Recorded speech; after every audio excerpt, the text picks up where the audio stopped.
మాదిగ ఊళ్ళకు సంబంధించినటువంటి నల్లగారి వ్యక్తుల పైన ఆ ఊళ్ళో ఉన్నటువంటి గోపిరెడ్డి శ్రీనివాసరెడ్డి గారు, వాల్రెడ్డి గారు, అదేవిధంగా మరొక 40 మంది ఇతర ప్రాంతాల నుంచి సమీకరించబడినటువంటి పెద్ద ఎత్తున కత్తులు, కటార్లు, రాడ్లు తీసుకొని మా చేలో మీ త్వరలో మేపారు, మా పొలం అంతా నాశనం అయిందని అడగడానికి పోయినట్టు వారిపైన విచక్షణారహితంగా దాడి చేసి అత్యంత పాశవికంగా తలలు పగలగొట్టి చంపడానికి కూడా ప్రయత్నం చేసి కత్తులతో కూడా పొడవడం జరిగింది.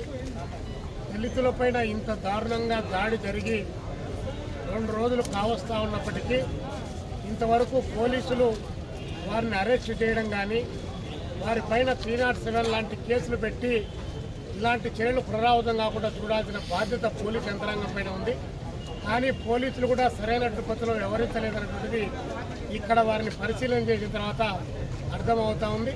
దీని వెనుక రాజకీయపరమైనటువంటి ఒత్తిళ్లు ఉన్నాయి కాబట్టే వాళ్ళు ఇంత దాడి చేసినా కూడా దాడికి గురై తలకాయలు పగలగొట్టించుకున్నటువంటి వారు మాత్రం హాస్పిటల్లో ఉండి ట్రీట్మెంట్ తీసుకున్నారంటే వీరిపైన మళ్ళీ కేసులు బుక్ చేశారంటే పోలీసు వ్యవస్థ ఎంత దారుణంగా మిలాఖత్తయిందో దీన్ని బట్టి అర్థమవుతుంది.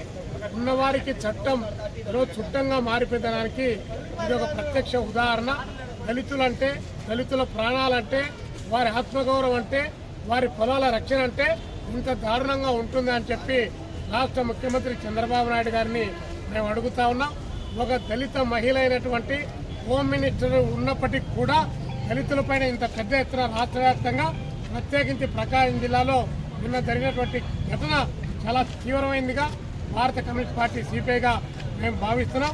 ముఖ్యమంత్రి గారు, హోమ్ మినిస్టర్ గారు తక్షణం స్పందించి వారిపైన 307 కేసులు పెట్టి దళితులకు న్యాయం చేయాలని చెప్పి, లేకపోతే 18వ తారీఖు జరుగుతున్నటువంటి దళితుల ఆత్మగౌరవం పేరుతో, సామాజిక న్యాయం పేరుతో జరిగేటువంటి ఆందోళనలో ఇదే ప్రధానమైన అంశంగా రాష్ట్ర వ్యాప్తంగా కూడా చేస్తామని చెప్పేసి రాష్ట్ర ముఖ్యమంత్రి చంద్రబాబు నాయుడు గారికి హెచ్చరిక చేస్తూ వారికి న్యాయం జరిగేంత వరకు కూడా భారత కమ్యూనిస్ట్ పార్టీ సిపిఐ వారితో పాటు కలిసి నడుస్తుందని చెప్పి ఈ సందర్భంగా తెలియజేస్తాం.